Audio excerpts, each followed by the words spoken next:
Саламатсыздар ма? Бүгін біз Genially сайты арқылы әртүрлі ойындар жасайтын боламыз, яғни тақта ойын жасайтын боламыз. Бірінші сайтқа кіргеннен кейін Go to my panel деген батырманы басамыз, яғни өзіміздің аккаунтымызға кіреміз.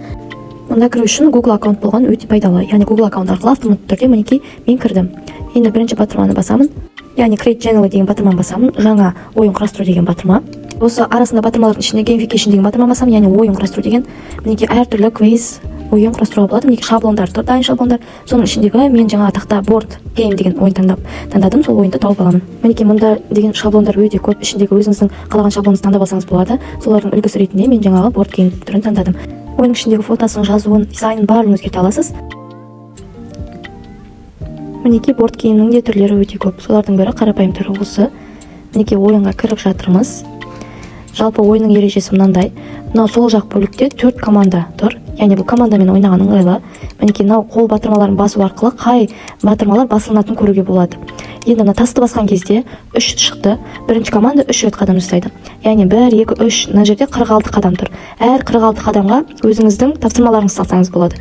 Тасты тағы да лақтырамыз. Бұл екінші команда үшін.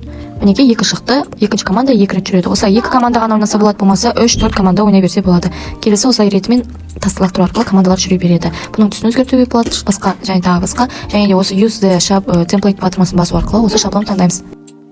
Мінекей жаңа терезе ашылды. Бұл тура презентация секілді сол жақ бөлімде слайдтар тұр. Ортаңғы бөлікте ең басты слайдымыз тұр. Енді барлық жазуды басып, екі рет черту арқылы жазуларды өзгертіп шығамыз. Мысалы, мен қазір қазақша ойын жасайтын боламын, сол үшін командалық ойын деп жазамын. Әр сипаттаманы, players барлық жазуын барын өзгертіп шығамын.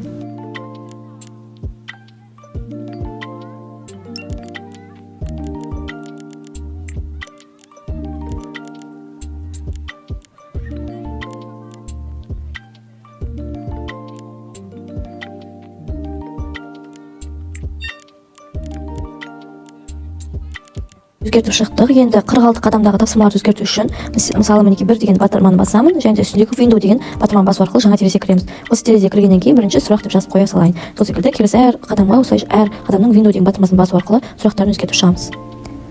Сұрағын жазғаннан кейін төмендегі save батырмасын басамыз. Болмаса сұрағын өшіріп тастау үшін қадамды басып, астындағы delete батырмасын басу арқылы сұрағын өшіріп тастауға болады. Яғни бұл қадам басылмайтын болады. Төменгі бөлікте delete. Мінекей delete басылды. Енді бұл қадам басқан кезде басылмайтын болады. Осы секілді әр қадамға өзіміздің қалауымызша сұрақтарды қойсақ болады. Соңында біткеннен кейін all set батырмасын басамыз. All set батырмасы оң жақ бөлікте жоғарыда орналасқан. Мінекей public online батырмасы қосылып тұр. All set батырмасын басамыз.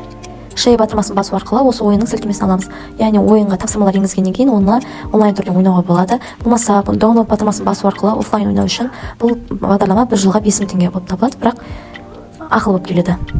Мінекей ойынды тексеріп көрейік. Көз батырмасын басу арқылы ойын тексеріп көрсек болады. Мінекей тасты бастық, ойыншылар 6 қадам жүреді. Және сол секілді келесі ойыншылар осылай қадам жасап жүре береді.